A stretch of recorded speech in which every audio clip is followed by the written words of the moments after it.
Soal tari-tarian itu kalian bisa bertanya kepada ayahku. Tapi tidak sekarang, nanti malam. Mari tuan-tuan sekalian, marilah masuk ke dalam pondok saya. Ayah saya sudah menunggu kehadiran tuan-tuan. Maaf Bapak, bukankah Bapak adalah tukang watang di hulu sungai Kapulungan? Beberapa malam yang lalu, saya melihat Nini Luh Jinggan memperagakan sebuah tari-tarian yang sangat indah. Benar, Nger.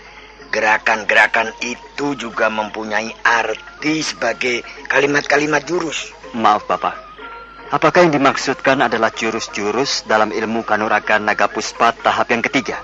Tutur Tinula, Naga Puspa Kresna. Oh, dari mana Angger tahu? Siapakah sebenarnya Angger berdua ini? Maaf Bapak, kami justru telah lupa memperkenalkan diri kami. Nama saya Arya Kamandanu, dan ini adalah sahabat saya, Nini Sakawuni. Kami berdua datang dari kota Majapahit, Bapak. Sebenarnya kami berdua mengemban titah Gusti Prabu Kertarajasa. Tapi di tengah perjalanan, kami mendapatkan musibah, sehingga kami terpaksa singgah di rumah Bapak. Ya.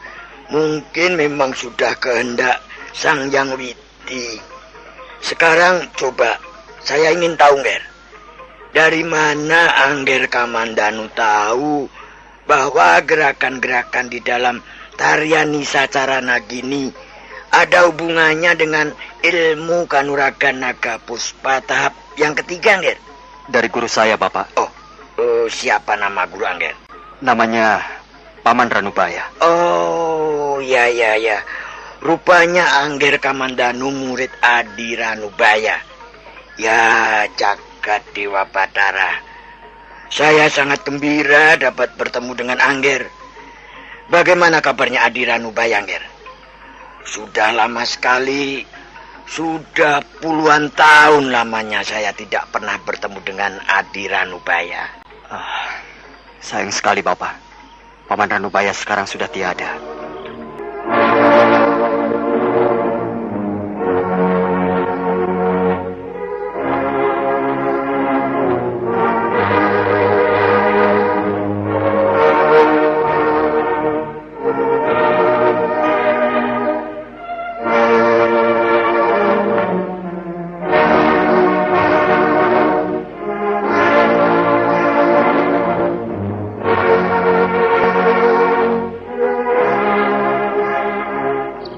Arya Kamandanu kemudian menceritakan perihal Empu Ranubaya, orang yang pernah mengajarinya ilmu kanuragan naga puspa. Dia bercerita dari awal sampai akhir, mulai dari Kurawan hingga Empu Ranubaya diseret ke seberang lautan, ke negeri Mongolia, sampai akhirnya menemui ajalnya di sana. Demikianlah, Bapak. Demikianlah akhir kisah Paman Ranubaya. Oh, ya. Ya, memang aneh perjalanan hidup manusia. Saya sungguh-sungguh tidak menduga bahwa akhirnya Adi Ranubaya akhirnya akan mengakhiri hidupnya di seberang lautan. Tapi ya, barangkali memang sudah demikian garis nasibnya. Maaf, Bapak. Siapakah sebenarnya Bapak ini? Dan mengapa Bapak menyebut Paman Ranubaya sebagai Adi? Apakah Bapak mempunyai hubungan kekeluargaan dengan Paman Ranubaya? Adi Ranubaya adalah adik seperguruan saya, Nger. Maaf, Bapak. Kalau begitu, kalau saya tidak salah, Bapak bernama Pulungga. Benarkah Bapak bernama Pulungga? Oh, benar, Nger. Sayalah Pulungga. Bapak Lungga. Saya sama sekali tidak menduga bahwa akhirnya saya bertemu dengan Bapak Lungga. Saya adalah putra kedua Ayahanda Hanggareksa. Apa, Nger? Angger adalah putra Hanggareksa? Benar, Bapak. Saya adalah putra Empu Hanggareksa. Bukankah Empu Hanggareksa juga adik seperguruan Bapak Lungga? Oh, waduh. Bagaimana ini, Nger? Hari apakah ini sehingga saya mendapat kesempatan mendengarkan segala macam berita dari sahabat-sahabatku? Bagaimana kabarnya ayahandamu sekarang, Nger? Saya pun sudah sejak lama sekali tidak bertemu dengan Adi Hanggareksa. Kembali Arya Kamandanu menceritakan perihal ayahandanya, Empu Hanggareksa. Kali ini pun dia bercerita dari awal hingga akhir, terutama sekali tentang perselisihan antara ayahandanya dengan Empu Ranubaya, tentang paham mereka yang tidak sesuai, dan tentang diri ayahandanya yang telah mengkhianati sumpah perguruan Gandring.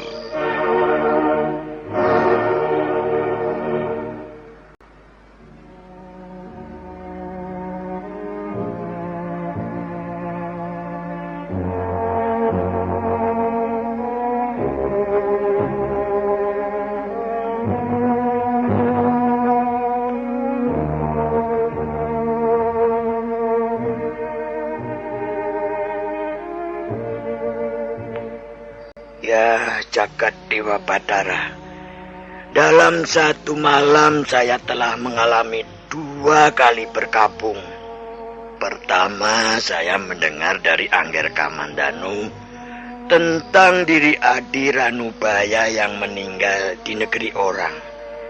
Kemudian sekarang saya mendengar juga tentang diri Adi Hanggareksa yang sudah tiada lagi.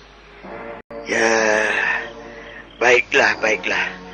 Angger Kamandanu tidak perlu menyesali itu semua, Angger. Karena semuanya sudah menjadi kehendak Yang Maha Kuasa. Benar, Bapak. Saya pun sudah pasrah. Semula memang saya merasa sangat kehilangan. Tapi akhirnya saya dapat menyesuaikan diri. Biarlah semua itu terjadi. Kalau memang Yang Maha Kuasa menghendaki terjadi. Iya, Angger. Bagus sekali. Bagus sekali kalau Angger Kamandanu bisa berpikir sampai ke situ. Kalau hati kita bisa pasrah, maka beban di dalam hidup akan terasa ringan. Iya, benar Bapak Lunggah. Maaf Bapak, ada satu hal yang ingin kami kemukakan kepada Bapak Lunggah. Oh, soal apakah itu, Nger?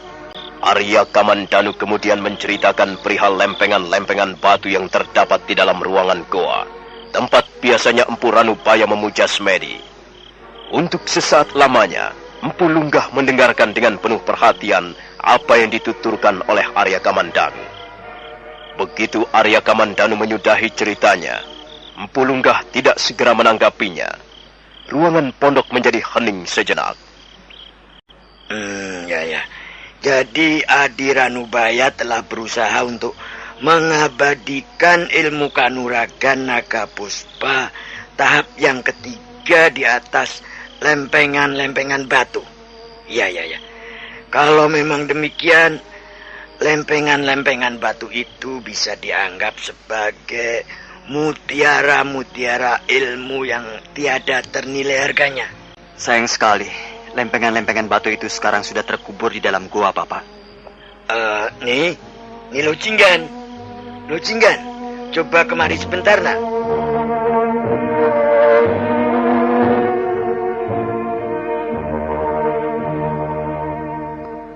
Luh Jinggan, gadis manis itu pun segera muncul dari pintu bilik samping.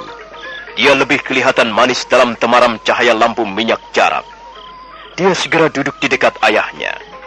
Nah, bagaimanakah kisah selanjutnya? Apakah maksud Empu Lunggah memanggil putrinya? Dan apakah akhirnya Arya Kamandanu akan memperoleh penjabaran tentang garis-garis aneh di atas lempengan-lempengan batu? Saudara pendengar, silakan menunggu seri berikutnya. Sampai jumpa.